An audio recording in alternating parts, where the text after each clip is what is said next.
민수기 12장입니다. 창세기, 출애굽기, 레위기, 민수기, 구약성경 네 번째 책이죠. 12장 216쪽입니다. 216쪽 1절부터 16절 마지막 절까지 12장 전체를 우리 한 절씩 교독하도록 하겠습니다. 모세가 구스 여자를 취하였더니 그 구스 여자를 취하였으므로 미리암과 아론이 모세를 비방하니라.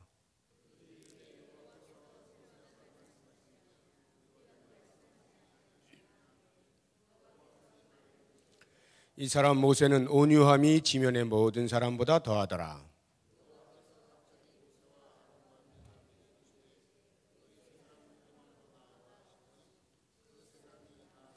여호와께서 구름 기둥 가운데로부터 강림하사 장막문에 서시고 아론과 미리암을 부르시는지라. 그 두 사람이 나아가매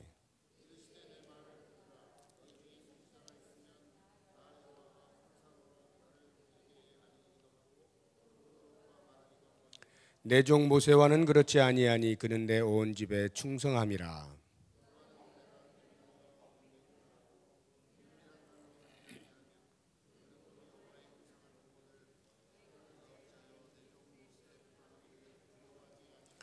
여호와께서 그들을 향하여 진노하시고 떠나시매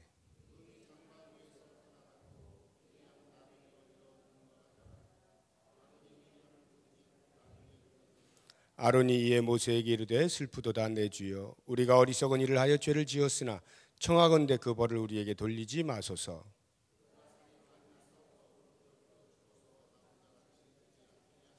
모세가 여호와께 부르짖어 이르되 하나님이여 원하건대 그를 고쳐 주옵소서.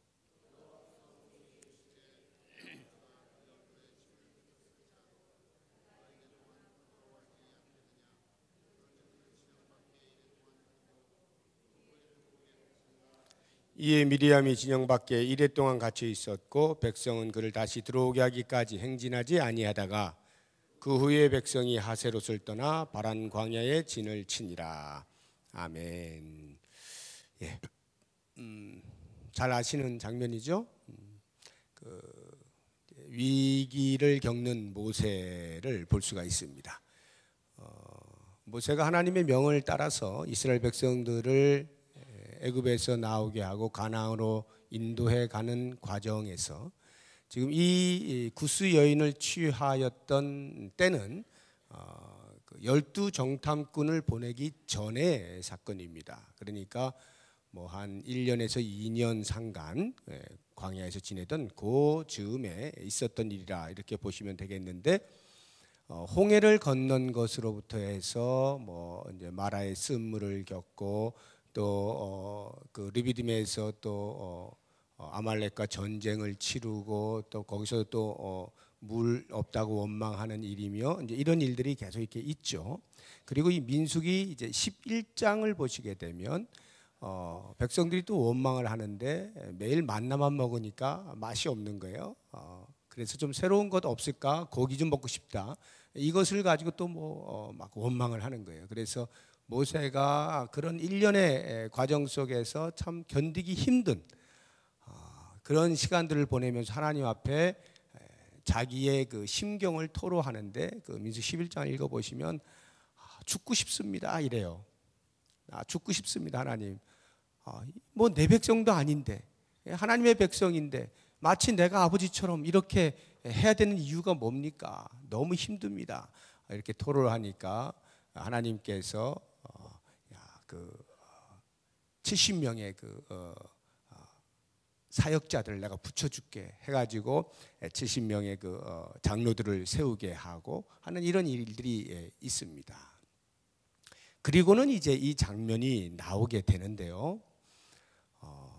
어떻게 보면 그 이전까지는 모세의 어떤 지도력의 위기라고 하는 것이 백성들이 끊임없이 원망하는 그것으로 인하여서 초래했던 것이라고 한다면, 이번에 이 위기는 그보다 훨씬 강도가 셉니다.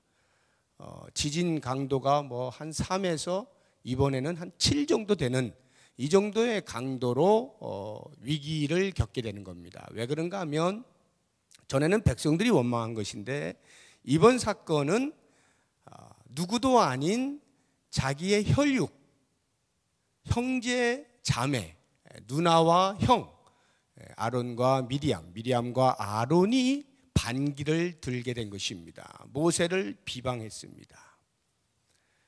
이 미리암과 아론은 모세와 더불어서 이스라엘 백성들을 가나안 땅으로 인도하는 일에 쓰임받은 영적 지도자들입니다. 그런 면에서 자기의 혈육이자 같은 지도자 계층에 있는 사람들로부터 비방을 받게 되는 이런 큰 타격을 입는 위기를 이제 겪게 되는 것입니다. 미리암과 아론이 비방을 하게 된 원인, 왜 모세를 비방하였는가? 구스 여인을 취하였다라고 하는 것입니다. 원래 모세는 결혼을 했죠. 미디안 광야에 있을 때 십보라라고 하는 여인과 이드로의 딸이죠. 결혼을 했어요. 아마도 지금 학자들 이야기로는 이제 이 십보라가 죽었다라고 보는 것입니다. 그래서 새로운 여인을 이제 아내로 맞이한 것인데 구스 여인입니다. 이 구스는 오늘날로 하면 이디오피아입니다. 이디오피아 여인을 이제 아내로 맞이했는데 이디오피아 여인이 어디서 났는가? 애굽에서 나올 때에 이스라엘 백성들뿐만 아니라 수다한 잡족이 같이 나왔다 이렇게 표현되어 있죠.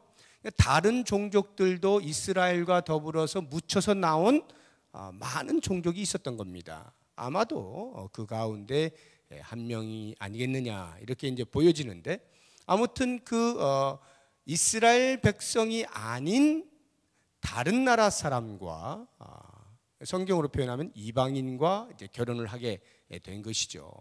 그것이 이제 비방의 원인이 됩니다. 그런데 이 비방의 특징이라고 하는 것이요, 이 성경을 보면 참 재미있는 것이 모세를 대놓고 미리암과 아론이 찾아가가지고 모세야 네가 어떻게 해서 구스 여인과 결혼했느냐 이렇게 한 게 아니에요. 한번 2절을 볼까요? 1절을 보면 미리암과 아론이 모세를 비방하니라 돼 있는데 2절을 보시면 그들이 이르되 여호와께서 모세와만 말씀하셨느냐 이렇게 말하는 것으로 봐서는 모세에게 지금 말하고 있는 것이 아니라는 걸 알겠죠? 그러니까 이 비방의 특징은 당사자에게 직접 이야기하는 것이 아니라 뒤에서 수근수근거리는 것, 이것이 비방의 특징이에요. 뒤에서 다른 사람들과 삼삼오오 짝지어서 아니면 자기랑 편한 사람과 자기하고 말이 잘 통하는 사람과 뭐 등등 아니면 어떤 음모를 꾸미든지 좌우지간 뒤에서 수근수근 거리는 이것이 이제 비방의 특징이다라고 하는 것을 알게 되는데요. 더 흥미로운 것은 비방의 내용입니다. 분명히 비방을 하게 된 원인은 모세가 구스 여인과 결혼하게 된 것 때문에 비방을 하였는데 비방의 내용은 2절 여호와께서 모세와만 말씀하셨느냐 우리와도 말씀하지 아니하셨느냐 이게 무슨 말일까요? 비방을 하려면은 아니 어떻게 모세가 이방 여인하고 결혼할 수가 있어? 우리의 지도자가 말이지 창피하게 백성이 그렇게 해도 말려야 될 판인데 어떻게 지도자가 돼가지고 이방 여인과 결혼을 한단 말인가? 이걸 이렇게 비방을 해야 맞는 말이죠. 그런데 비방의 내용이 전혀 달라요. 비방하기 시작한 것은 구스 여인과 결혼을 했기 때문인데 비방의 내용은 여호와께서 모세만 말씀하셨는가? 우리하고도 이야기하시지 않으셨는가? 무슨 말입니까? 모세의 영적 지도력에 대하여서 왜 모세만 독점하느냐 이거예요. 우리도 분명히 지도자로서 세움을 받았는데 왜 모세만 맨날 앞장서 가지고 모세만 하나님께 말을 듣는 것처럼 하고 모세가 뭐든지 말하면 우리는 그냥 수종만 들고 이렇게 되는가? 우리도 똑같이 지도자인데 해서 그 영적 지도력의 독점에 대한 불만을 볼 수가 있는 것입니다. 이것이 그 비방의 내용이에요. 그러면 왜 이런 비방을 할까요? 그 비방을 하게 되는 이유가 뭡니까? 그들의 마음 가운데 시기심이 있는 거예요. 어떤 시기심? 나도 모세와 별반 다를 바 없이 분명 지도자 계층의 같은 그 수준에 있는 것 같은데 보면은 전부 모세만 받들고 하나님도 모세만 불러다가 이야기하는 것 같고, 그러니까 마음에 시기심이 생기는 거예요. 분명 같은 수준인데 왜 그러느냐라고 하는 것이죠. 이러한 시기심이라고 하는 것은 오늘날로 이해하면 아주 쉽습니다. 오늘날에 한번 보세요. 우리가 왜 이런 시기심을 갖습니까? 다른 사람에 대해서. 경쟁 심리가 있는데 그 경쟁에서 밀리는 것 같은 느낌이 들 때, 이럴 때 시기심이 발동하지 않습니까? 뭐 그 경쟁이 뭐 어떤 것이 됐든 상관없어요. 아무튼 어떤 경쟁심이 생겨났는데 밀린다라는 느낌이 드는 이것이 시기심이란 말이에요. 다시 말하면 열등이라고 하는 것과 우월이라고 하는 이 구조를 가지고서 열등해지는 것에 대한 두려움, 반면에 우월해지는 것에 대한 어떤 선망, 야, 내가 좀 우월해졌으면 좋겠다 라고 이런 선망, 이런 것들이 전부 시기심으로 작용을 하게 된다, 이런 말이에요. 그래서 이 미리암과 아론이 모세가 자기들보다 영적인 지도력에서 더 뛰어나다라고 하는 부분에 대하여서 견디질 못하고 그동안에 쌓여오다가 결국 이 사건을 빌미로 해서 터뜨린 것이죠. 만약에 그것이 아니라고 한다면, 이 사건 자체에 대한 비방이었다고 한다면 내용이 분명히 이방 여인과 결혼한 것에 대하여 말을 했어야 하는 것이죠. 그런데 그렇지 아니하고 영적인 지도력에 대하여 도전을 하고 있는 이유는 그들이 평소에 그것에 대한 불만을 가지고 있었다, 이 말이에요. 쌓이다가 언제 이것이 터지나 싶었더니 결국 어느 한 꼬투리가 잡힌 거죠. 그 꼬투리가 잡혔을 때 그것을 가지고 자기들이 평소에 가졌던 불만을 터뜨린 거예요. 이게 미리암과 아론이 우리에게 보여주고 있는 모습입니다. 실제로 이 미리암과 아론은 하나님께서도 어느 정도 인정한 영적인 지도자들입니다. 사실 뭐 이 미리암에 대한 이야기는 별로 나오지 않아요. 모세가 이제 어렸을 때에 그 이제 갈대밭에 이렇게 그 갈대 상자에다 집어넣고 어떻게 되나 보자 한 그 누나가 이 미리암이죠.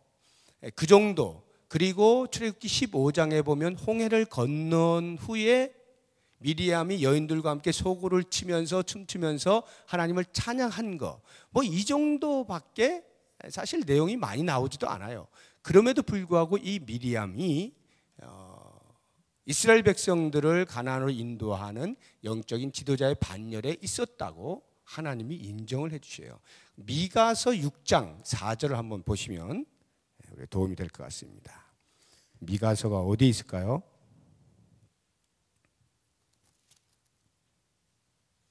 구약성경 1296쪽. 구약성경 1296쪽. 미가서 6장 4절. 찾으셨으면 못 찾으신 분은 귀로 들으시면 됩니다. 다 같이 시작.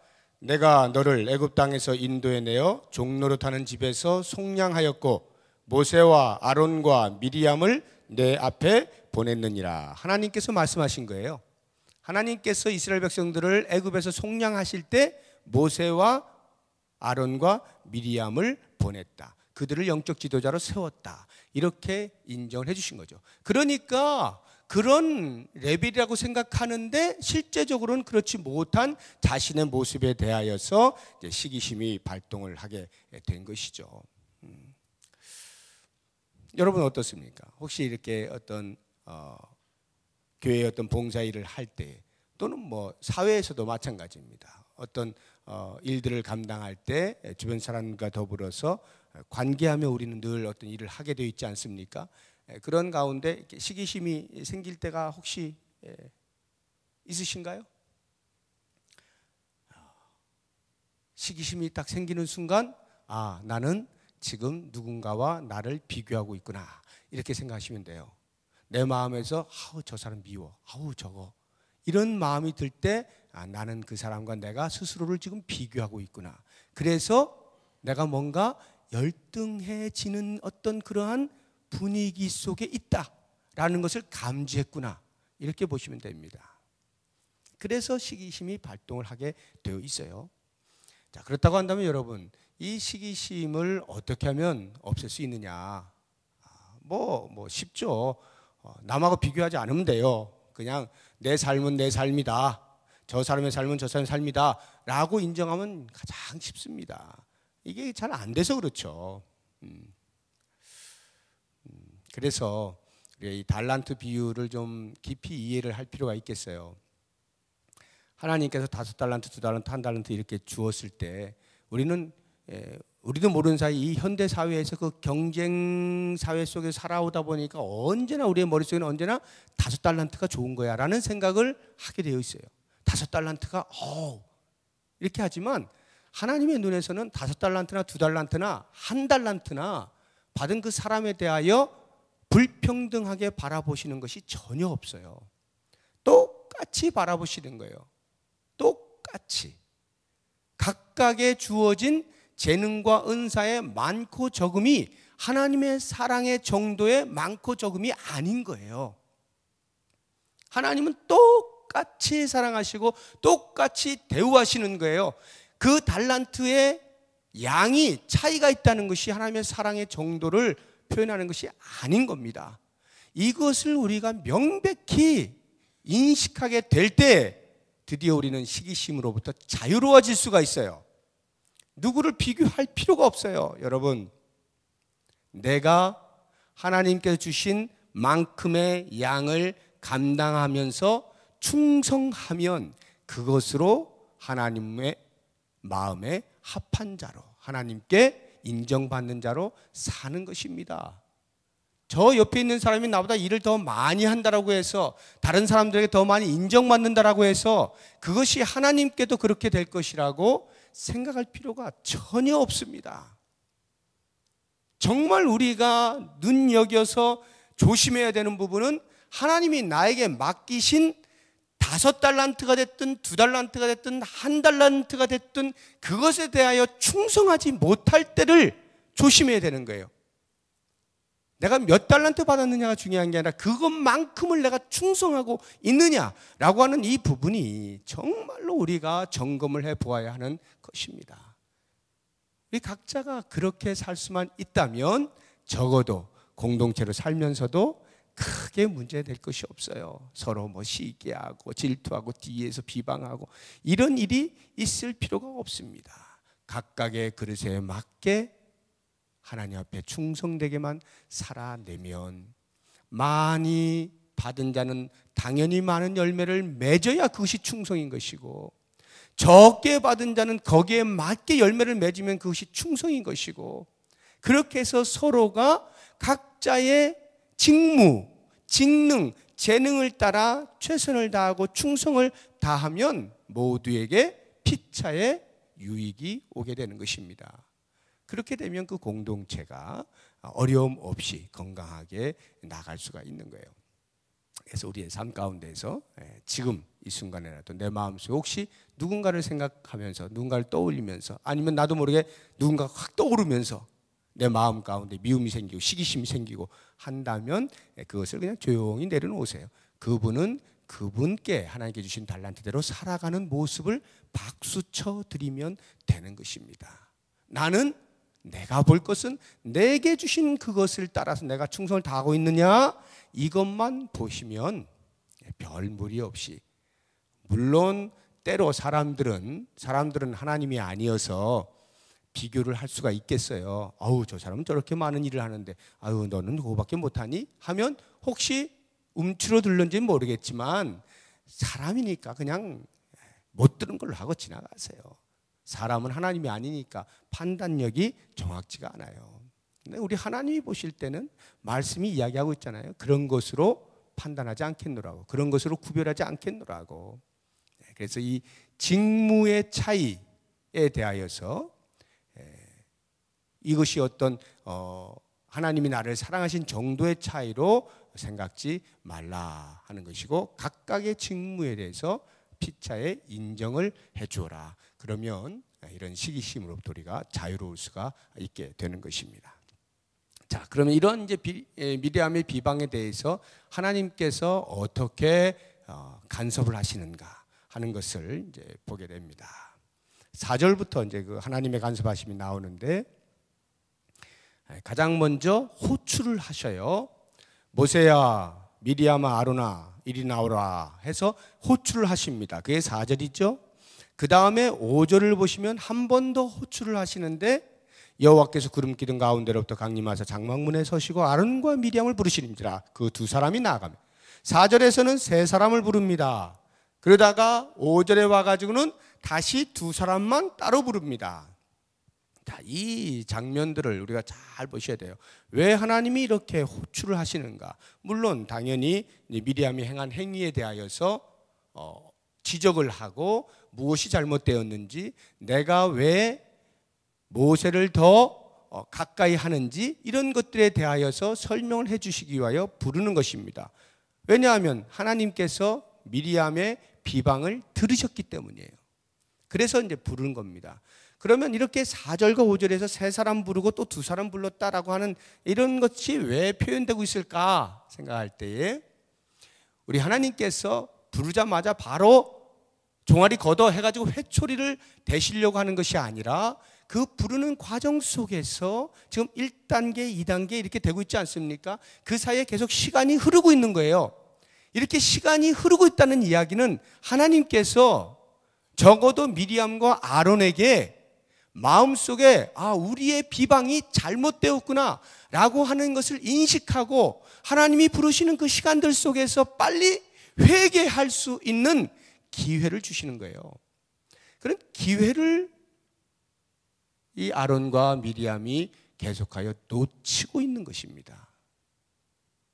세 사람이 불려나갔을 때 아이코 하고 바로 무릎을 꿇었으면 따로 두 사람 안 불러도 됐을 것인데, 그것이 없으니까 또 두 사람을 부르는 거예요. 두 사람을 불렀는데 여전히 무릎 꿇는 일이 안 보여요. 그러니까 하나님께서 자초지종을 설명하는 것입니다. 6절부터 이르시되 내 말을 들으라. 너희 중에 선지자가 있으면 쭉 이야기해가지고, 선지자들에게는 꿈이나 환상을 통하여 내가 보여주지만 이 모세만큼은 내가 직접 얼굴을 대면하면서 말을 하는 사람이다. 너희가 어찌 이 모세에게 비방하기를 두려워하지 아니하느냐, 이렇게 이야기하는 거예요. 그러니까 그 사이에 회개할 기회를 주었음에도 불구하고 그런 기회들을 계속해서 놓치고 있는 것을 봐요. 결국은 어떻게 되는가? 9절 보세요. 여호와께서 그들을 향하여 진노하시고 떠나십니다. 진노하셨다는 말은 이제 심판이 임했다, 이런 말이에요. 하나님이 떠나시면 인간은 불쌍해지는 거예요. 하나님이 떠나시면 그때부터는 암흑이에요. 인간에겐 두려움입니다. 어떤 결과를 얻게 됩니까? 미리암이 나병에 걸려버리죠. 문둥병에 걸려버립니다. 눈같이 되어버립니다. 이 나병이라고 하는 것, 이게 얼마나 무서운 건지 몰라요. 하나님으로부터 저주를 받은 증거가 이제 나병 아닙니까? 그래서요, 모세가 이제 그 아론이 막 비는 것 때문에 할 수 없이 또 이제 기도해가지고, 할 수 없이는 아니겠죠. 기도해가지고 고쳐달라고 하지 않습니까? 하나님이 또 그 기도를 들으시고 제안을 하신 것이, 그냥 고쳐줄 수는 없다. 이미 그 죄에 대한 형벌을 치러야 하는데 너가 기도를 했기 때문에 내가 이렇게 감량을 해주마 하고 제안을 하신 것이, 진 밖에 7일 동안 격리시켜라. 진 밖에 7일 동안 격리를 시켜라. 그러면 여러분, 문둥병이 걸리면 원래 진 밖으로 나가게 돼 있어요. 레위기 13장에 보면은 원래 문둥병에 걸리면 진 밖에 나가서요, 머리를 헤치고 옷을 찢고 그리고 웃입술을 가리고 이렇게 하면서 나는 부정하다 돌게 돼 있어요. 그 이야기는 모든 사람들로 하여금 하나님께 죄를 지은 자가 얼마만큼의 수치를 당하느냐라고 하는 것을 경각심을 일으키기 위하여서 그렇게 하게 하는 거예요. 이게 율법이에요.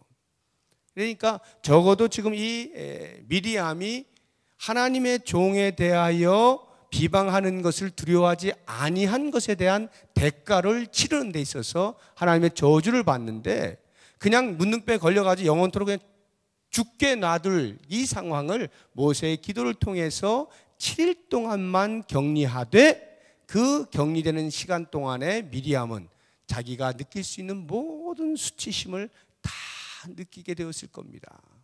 이미 문둥병 걸린 그 순간부터 하나님의 저주를 받은 자신의 행위가 하나님 앞에 죄라고 하는 것, 이것을 그대로 수치심으로 받게 되는 것입니다.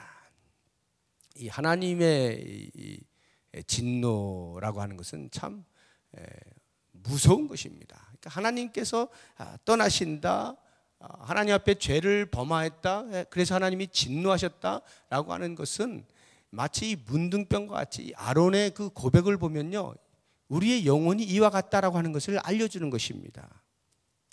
12절 보세요. 그가 살이 반이나 썩어 모태로부터 죽어서 나온 자 같이 되지 않게 하소서.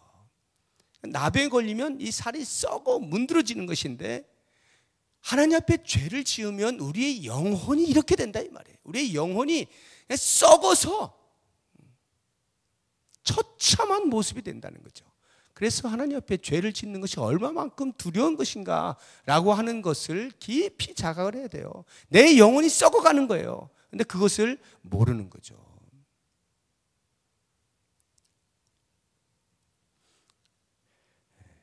우리가 내 삶 가운데서 내가 알고 짓는 죄, 모르고 짓는 죄들이 있을 겁니다. 그런 죄들에 대해서 내 마음에 깊이 살펴야 돼요.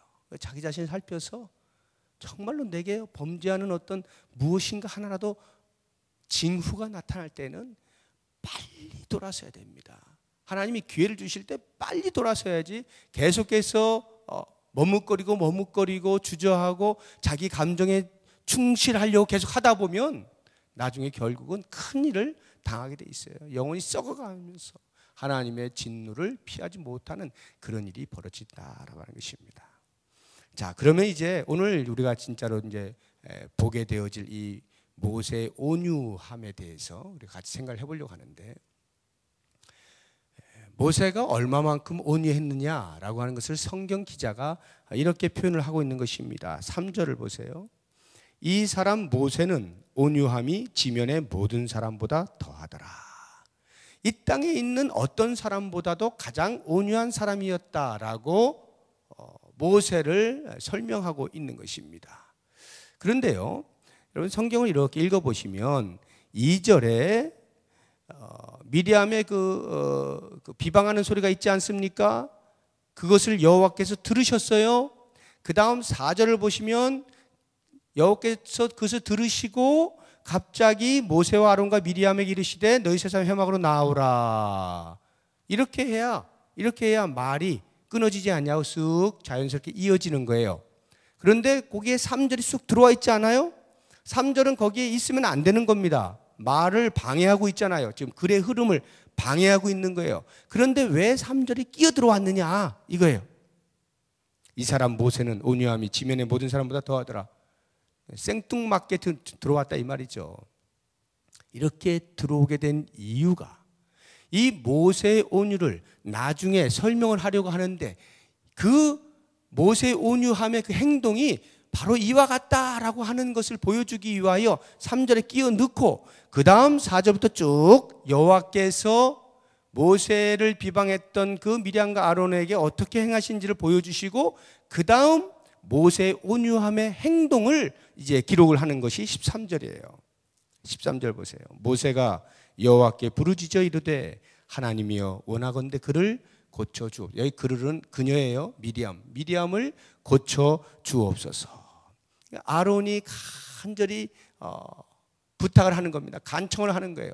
근데 여러분 궁금하죠? 왜 미리암과 아론이 둘 다 비방했는데 아론은 나병에 안 걸리고 미리암만 걸렸을까 궁금하실 텐데, 원래 이 비방의 주도 세력이 미리암이기 때문에 그래요. 1절을 보시게 되면은 모세가 구스 여자를 취하였더니 그 구스 여자를 취하였으면 미리암과 아론이 모세를 비방하니라 해서 두 사람이 비방한 것처럼 보이지만 실제로 그 모세를 비방하니라 라고 말하는 이 비방하니라의 동사에 붙어 있는 성이 여성의 여성. 그러니까 미리암이 비방을 했다라고 하는 말이고, 미리암이 나병에 걸린 것을 보면 미리암이 주도했다는 것을 금방 알 수가 있어요. 그런 그 미리암이 주도했다 할지라도 아론도 같이 이제 낀 것이 분명한데, 이 아론은 그래도 하나님께서 회개할 기회를 이렇게 주셨을 때 신속하게 아마 엎드린 것 같아요. 그러니까 지금 모세에게 빌고 있지 않습니까? 모세요, 제발 좀 살려주세요 라고 말을 하고 있어요. 그래서 모세가 이 아론의 말을 듣고 이제 기도하는 것입니다. 하나님이 원하건대 그를 고쳐 주옵소서.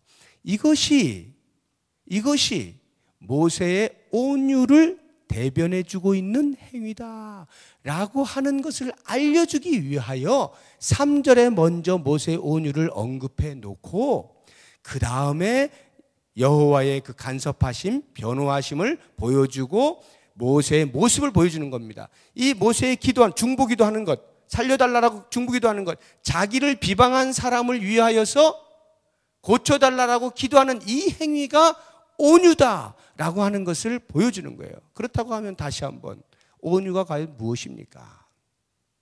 온유라고 하는 것은요, 성경에서 우리에게 가르쳐주는 것이 이런 거예요. 숱한 고난 가운데에서 하나님만 의지하지 않으면 살 수 없는 그러한 지경을 당하면서 내 이 속에서 이 내공이 쌓이고 쌓이는 성품, 이것이 온유예요. 숱한 외부로부터의 고난을 당하면서 하나님 저 좀 살려주세요, 저 좀 살려주세요, 계속 하나님만 의지하면서 나아가는 동안에 쌓인 내공, 성품, 이것이 온유란 말이에요. 그러니까 모세가 이스라엘 백성들을 인도해 가면서 얼마나 많은 그 외압들이 있었어요. 백성들로부터의 불만, 원망, 막 그런 고난들을 다 겪으면서 계속해서 이 성품이 만들어져 가는 거예요. 어떻게? 하나님만 보게 되는 거고, 하나님만 보게 되는 거, 계속 하나님만 보게 되는 거죠. 이것이 온유란 말이에요. 그렇다고 할 때 온유라고 하는 것은 겸손과 다를 바가 없어요. 같은 의미로서 하나님만 의지하는 것, 하나님의 처분만을 기다리는 것, 하나님께서 이 사건을 수습해 주실 것이다라고 전심으로 의지하고 믿는 것, 이것이 온유예요. 그래서 모세는 기도할 뿐인 거예요. 사랑과 긍휼의 마음을 가지고 기도할 뿐인 거예요. 그러면 그 일을 누가 하신다고요? 하나님이 처리하신다고요. 그래서 그 중간에 하나님이 처리하시는 장면들이 쫙 나오는 거예요.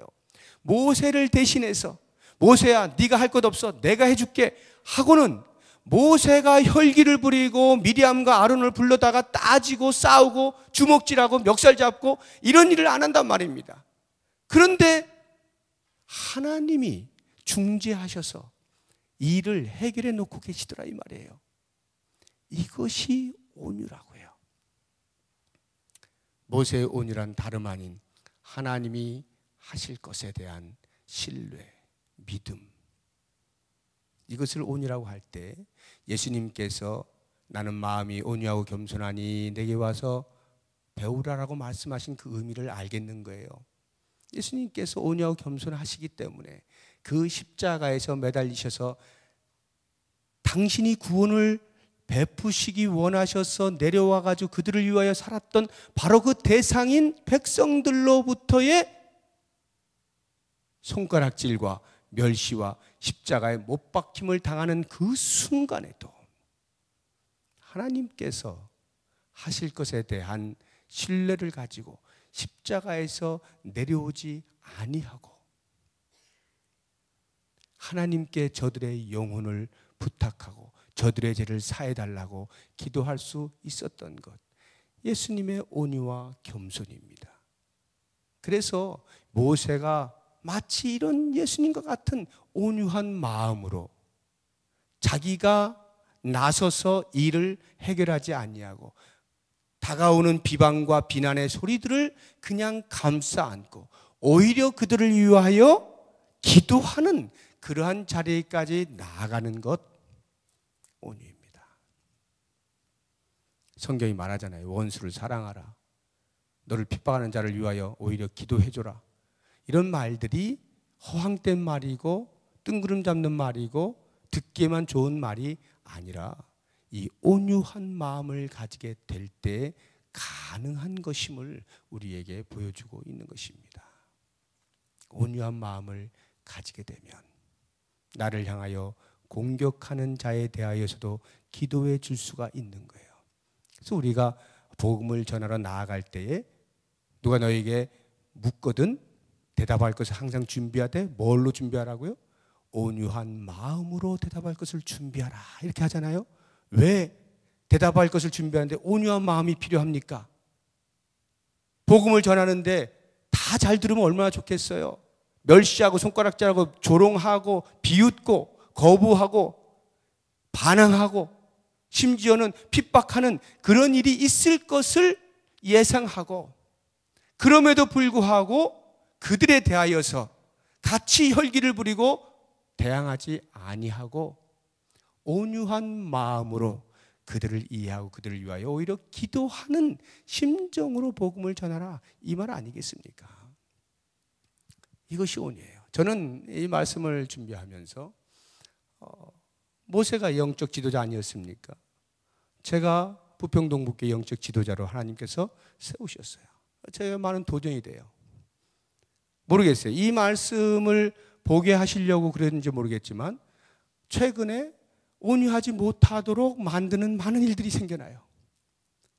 제 마음이 그냥 막 어떻게 하고 싶어요. 그냥 이 말씀을 준비하면서 제 속에서 끊임없이 하나님이 하실 것을 네가 나서지 말아라. 하나님이 하실 것을 네가 나서지 마라. 네가 뭘 말을 해서 네가 뭘 정리하고 그래서 뭐 논리적으로 따져가지고 너는 이것이 옳고 저것이 틀리고 그래가지고 다 심판하고 그럼 하나님은 뭐 하시니? 하나님이 너를 위해서 뭘 하실 거야? 이런 음성을 계속 주시는 거예요. 하나님께서 하실 것에 대하여 맡길 수 있는 것은 보통 일이 아닙니다.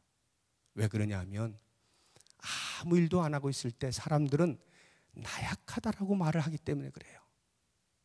의지가 약해가지고 그래서 그러는 줄 알고 그렇게 평가를 하니까 그게 힘든 거예요. 그게 힘든 거예요. 그래서 사람들이 온유해지지 못하는 거예요. 내가 누군지를 보여주지 하고는 나서고 싶은 거예요. 자기를 알리고 싶은 거죠. 그러다 보면 온유는 온데간데 없어지는 겁니다. 저는 저를 비롯해서 우리 목회자들은 말할 것도 없이 온유를 배워야 합니다. 그리스도의 온유함처럼 주의 백성들을 인도해 가는 지도자, 영적인 지도자들은 온유함을 배워야 돼요. 저도 더 많이 배워야 할 것이고 우리 장로님들도 온유함을 배우셔야 됩니다. 성도들에 대하여서 교회에서 지도자로 세움받은 사람들은 온유함을 배워야 돼요. 온유한 심정을 갖도록 계속 노력하고 하나님이 하실 것에 대한 확신을 가지고 있어야 됩니다.